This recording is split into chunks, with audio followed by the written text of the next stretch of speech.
मैं हूं आपकी dietitian and counsellor Pooja Bansal, slim fit diet care Sirsa Haryana से।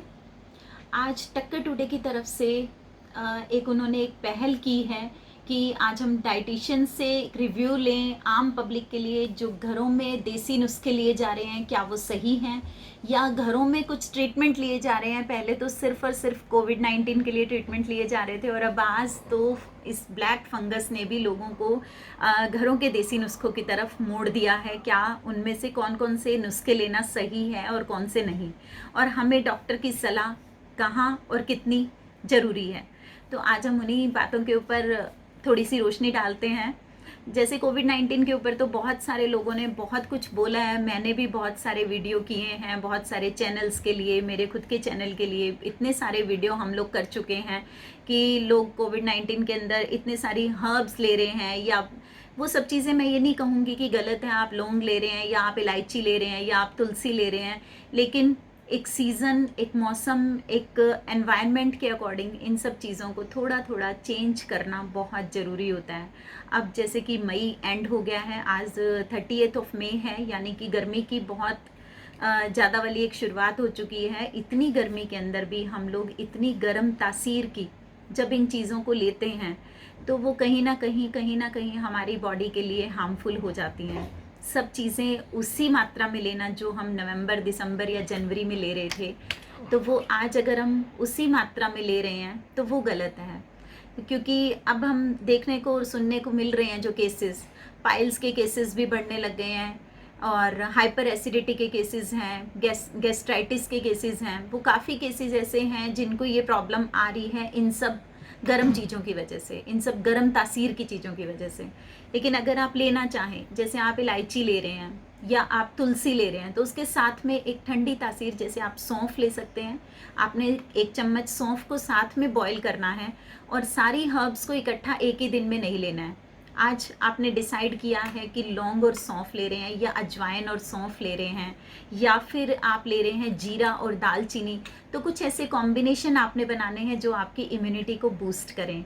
और आपकी इम्यूनिटी बूस्ट, आपकी खुद की विल पावर, आपकी पॉजिटिविटी, आपका फ्रेंड सर्कल, चाहे वो टेलीफोनिक चले, वीडियो कॉल के थ्रू चले, या आप उनसे सिर्फ फ़ोन पे बात कर रहे हैं, तो भी मैं ये नहीं कहूँगी कि आप अपने फ्रेंड सर्कल से फ़ेस टू फेस मिलें या आप एक गेट टुगेदर करें, ऐसा नहीं है। लेकिन आप उनसे टच बिल्कुल ना ख़त्म करें। लॉकडाउन जो लगा है वो बाहर हमारे घरों को, दुकानों को, शॉप्स को, शटर्स को लगा है। लॉकडाउन हमारे फ़ोन्स पे नहीं लगा। अब तो 2-2, 3-3, 4-4 साल के बच्चों को भी मोबाइल अलाउड हो गए हैं, चाहे वो ऑनलाइन क्लासेस हैं, चाहे वो अपने गेम्स हैं। अब तो हम उन्हें भी हर वक्त मोबाइल फ़ोन देने के लिए मजबूर हैं कि वो फ़ोन लेके ही, पढ़ाई भी फ़ोन लेके ही कर रहे हैं। और जहाँ तक बात है ब्लैक फंगस की, ब्लैक फंगस का रीज़न जो मेन कॉज माना जा रहा है वो स्टीरॉयड और डायबिटीज़ माना जा रहा है, या पोस्ट कोविड जो पेशेंट हैं जिनकी रिकवरी अभी हो चुकी है या धीरे धीरे होनी शुरू हो चुकी है, तो उसमें थोड़े थोड़े छोटे छोटे कुछ टिप्स हैं जो अगर हम फॉलो करें तो इस बीमारी से बचा जा सकता है। ब्लैक फंगस कोई नई बीमारी नहीं है, और ना ही वो कोई अभी आई है जो हम ये सोचें कि ये ब्लैक फंगस नाम से। कोरोना हमारे लिए नई बीमारी है, कोविड हमारे लिए ये नई एक प्रॉब्लम थी। ब्लैक फंगस तो बहुत सालों से, बहुत सदियों से चली हुई एक पुरानी बीमारी है। लेकिन हाँ, ये महामारी इसलिए हो गई है कि लोग जब कोविड के बाद लगातार मास्क वियर करते हैं, या स्टीरॉयड की क्वांटिटी डॉक्टर से पूछे बगैर बिना टिप स्टीरॉयड लिए जा रहे हैं। आप अपने फ्रेंड सर्कल में या आप अपने रिलेटिव में पूछते हैं, वो बता देते हैं आपको कि 60 mg चल रहा था या 70 mg चल रहा था, तो आपने उनका वेट और अपना वेट कंपेयर नहीं किया, क्योंकि आपको तो पता ही नहीं है किस वेट के ऊपर कितना देना है। प्रेडनिसोलोन क्या ले रहे हैं, बेटनेसोल क्या ले रहे हैं, आप उसमें डेफ्लाजाकोर्ट है, या आप ये जो भी स्टीरॉयड्स आप ले रहे हैं बिना किसी सलाह के, जो लोग घरों में ले रहे हैं, वो स्टीरॉयड आपकी बिल्कुल जान के लिए फांस बन रहा है। वही ब्लैक फंगस को इनवाइट करने वाला एक इनविटेशन कार्ड बन रहा है। तो उस इनविटेशन कार्ड को आप प्रिंट ना कराएं। मैं हमेशा बोलती हूँ, बीमारियाँ एक अपने आप में हम खुद देते हैं, वो न्योता है, वो न्योता आप बीमारियों को ना दें। स्टीरॉयड अगर लेना भी पड़ता है तो डॉक्टर्स के अंडर आपको स्टीरॉयड लेना पड़ता है, तो वो आपको टेपर करके दे रहे हैं। आपको 5 डेज़ पे, 3 डेज़ पे, वीक पे, जैसे जैसे टेपर करना है, 10 mg 20 mg जो भी उनको टेपर करने का आपके प्रॉब्लम, आपके वेट के अकॉर्डिंग, तो वो लेना आपको किसी हद तक सही है। स्टीरॉयड बहुत सारी बीमारियों में दिया जाता है, सिर्फ कोविड में नहीं, बहुत सारी जगहों पे उसे देना पड़ता है। वो एक कहते हैं ना कि कुछ चीज़ें मजबूरी होती है, कुछ चीज़ें ज़रूरी नहीं होती, मजबूरी में दी जाती हैं। तो स्टीरॉयड भी एक मजबूरी है। हमेशा हम लोग बात करते हैं, हम मेडिकल लाइन के अगर 4 लोग इकट्ठे बैठे होते हैं तो हम बोलते हैं स्टीरॉयड एक 2-धारी तलवार है, जो गले में जिसने डाली है वही निकाल सकता है।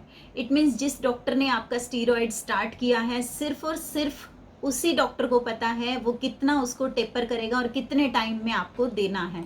आप सोचो कि शुरू तो कर लिया आपने किसी हॉस्पिटल से और आपने बंद नहीं किया, और आपको पता है कि 15 दिन लेना है, और आपने 15 दिन कितना कितना और कैसे लेना है ये आपको पता ही नहीं है। तो ऐसा करना ब्लैक फंगस को न्योता देना है। और साथ में ब्लैक फंगस आपके सीलन से, मॉइस्चर से, ऐसी चीज़ों से फैलता है। जब आपकी इम्यूनिटी कम होती है तो ये ऐसी बीमारियां अटैक ज़्यादा करती हैं। तो इस गर्मी में भी आप 5 से 7 मिनट, 10 मिनट आप धूप में जाएं, या आप अपने कपड़े सुखाने खुद चले जाएं। आप अपना टॉवल, अंडरगारमेंट्स आप खुद सोचें कि धूप में सुखाना है, धूप से लेके आना है। कई बार क्या होता है, आजकल घर जो है डुप्लेक्स होने लग गए हैं, घरों में धूप आती नहीं है। आपका ईस्ट ओपनिंग घर नहीं है तो बिल्कुल आपके पोर्च में भी धूप नहीं आती है, और छत पे जाने का तो सभी को आलस भी रहता है। तो आप लोगों के कपड़ों को भी धूप नहीं लग रही, तो वो भी फंगस को न्योता देना है। आपके कपड़ों को आपने ड्रायर किया, अंदर ही शेड में डाल दिया और उसको पहन लिया। तो ये छोटी छोटी चीज़ें। लेकिन फंगस जो, ये ब्लैक फंगस जो प्रॉब्लम है, आपके नाक से शुरुआत होती है, आँखों तक फैलता है, ब्रेन तक चला जाता है। और इसका जो ट्रीटमेंट है, ट्रीटमेंट लेने से पहले ही इसका फैलाव जो है वो इतना स्पीडली है कि आपका वो पार्ट ही आपकी बॉडी से अलग करना पड़ता है। वो आँख में चला गया तो आपकी आँख ही निकालनी पड़ती है, आपके ब्रेन में चला गया तो उस हिस्से को काटना पड़ता है। तो इससे अच्छा ये है कि उसे फैलने से रोका जाए। आप थोड़ी देर धूप में जा सकते हैं, आप अपने कपड़ों को धूप लगा सकते हैं, आप अपने मास्क को जब भी आप यूज़ करें, यूज़ करने के बाद आप उसे वॉश ज़रूर करें। वॉशेबल मास्क आप यूज़ कर सकते हैं, डिस्पोजेबल अगर इतने पॉसिबल नहीं है, क्योंकि अभी तो कुछ भी नहीं पता कब तक लॉकडाउन है, कब तक कोविड हमारे साथ है। मुझे तो लगता है कि ये जो प्रॉब्लम है इसके साथ रहना ही सीखना बहुत ज़रूरी है। वैक्सीनेशन की बात अगर हम करें कि कोविड-19 में बहुत सारे लोग आज भी ये सोच रहे हैं कि वैक्सीनेशन क्यों करवाएं, या वैक्सीनेशन का क्या बेनिफिट है। आपको इसका एक छोटा सा एग्जांपल देके बताती हूँ कि 2 लोग जिनको कोविड पॉजिटिव है, वो लोग एक पार्टी में आ गए कोविड पॉजिटिव, हमें नहीं पता वो कोविड पॉजिटिव है। बाकी लोग जिन्होंने वैक्सीनेशन लगा रखा है वो उनके चारों तरफ घूम रहे हैं, उनसे मिल रहे हैं। और कुछ लोग पार्टी खत्म होने से पहले और आ गए जिनको कोविड पॉजिटिव भी नहीं है और वैक्सीनेशन भी नहीं लगा हुआ। तो सोचिए किन लोगों को कोविड हो सकता है। जो 2 कोविड पॉजिटिव आए थे वो तब तक पूरी पार्टी में किसी को भी संक्रमित नहीं कर पाए, किसी को भी वो फैला नहीं सकते, क्योंकि बाकियों को वैक्सीनेशन लगी हुई थी। और जो बाद में आए हैं जिनको वैक्सीनेशन नहीं लगी हुई, अगर वो बीच में हमारे साथ में वैक्सीनेशन वाले लोगों का एक सर्कल है और वो हमारे पीछे खड़े हैं, तो उनके लिए भी हम एक बचाव का कार्य कर रहे हैं। जो लोग वैक्सीन लगा रहे हैं वो खुद एक वॉल का काम कर रहे हैं, वो दूसरों को भी ये बीमारी फैलने से रोक रहे हैं, क्योंकि वो खुद कैरियर नहीं बनते। जिनको वैक्सीन लग जाती है वो कैरियर भी नहीं होते हैं काफ़ी हद तक। तो 100% प्रूवन तो नहीं है, 100% प्रूवन तो मैं भी नहीं कह सकती, क्योंकि अभी तक सब चीज़ों के ऊपर थ्योरी चल रही है, सब चीज़ों के ऊपर एक्सपेरिमेंट चल रहे हैं। लेकिन काफ़ी हद तक एक सिलसिला तो हमें शुरू करना ही होगा। एक वैक्सीन का सिलसिला है, या उस कोविड के संक्रमण को रोकने का सिलसिला है। हम लोग सारे ये सोचे नहीं नहीं मैंने वैक्सीन, एक ने नहीं लगवाई तो क्या हो गया, ये सोच के जिसको जो वैक्सीन मिलती है वो लगवा लेनी चाहिए। आप ये इस चक्रों में ना पड़ें कि आपको कोवैक्सीन मिलेगी तो लगवाएंगे, या कोविशील्ड मिलेगी तो लगवाएंगे, स्पुतनिक का वेट करें, फाइजर का वेट करें। ऐसा कुछ नहीं है, कुछ परसेंटेज का फ़र्क है। हम इंडिया वालों की तो वैसे भी इम्यूनिटी सबसे स्ट्रॉन्ग मानी जाती है। हम इंडिया वाले तो बिल्कुल गली मोहल्ले कुचे के जो रेडी वाले होते हैं, हम लोग तो उन सब चीज़ों को भी डाइजेस्ट कर लेते हैं। तभी तो कोविड से भी हम लोगों ने लड़ा है, पहली वेव में भी और सेकंड वेव में भी हम लड़ रहे हैं। पर हमारे साथ कुछ मिस हैपनिंग्स हो रही है हमारे नियर एंड डियर्स में, हमारे आस पड़ोस में, तो हम चाहते हैं कि वो भी लापरवाही ना हो। आप घरों में नुस्खे करते हुए मरीज की हालत को इतना ना गंभीर करें। 10 दिनों तक, 12 दिनों तक आप तब तक वेट करते रहते हैं जब तक मरीज का SpO2 डाउन ना चला जाए। वो वेट करना बहुत गलत हो जाता है। आप खुद से मेडिसिन किट ले लेते हैं कि हम लोग ये दवाइयाँ खुद ले लें। हर पेशेंट के सिम्टम्स अलग हैं, हर पेशेंट की प्रॉब्लम अलग है, तो प्लीज़ आप इन सब चीज़ों का ध्यान रखें। जो भी नुस्खे आप लें अपना भी सोच और समझ काम में लें। सिर्फ आप सोशल मीडिया से उठा के उन नुस्खों को ना यूज़ करें। सबकी बॉडी अलग है, सबकी एज अलग है, सबका वेट अलग है, सबके सिम्टम्स अलग हैं। मैं तो बस इतना ही कहना चाहूँगी। और वीडियो अगर आपको अच्छा लगा है तो आप टक्कर टुडे को एक थैंक्स का कमेंट सेक्शन में डाल सकते हैं, और नया किस टॉपिक के ऊपर पूछना चाहते हैं, सुनना चाहते हैं, तो उस न्यू टॉपिक की डिमांड भी आप कमेंट सेक्शन में डाल सकते हैं। इसी के साथ कीप वॉचिंग, कीप शेयरिंग। जय श्री बालाजी।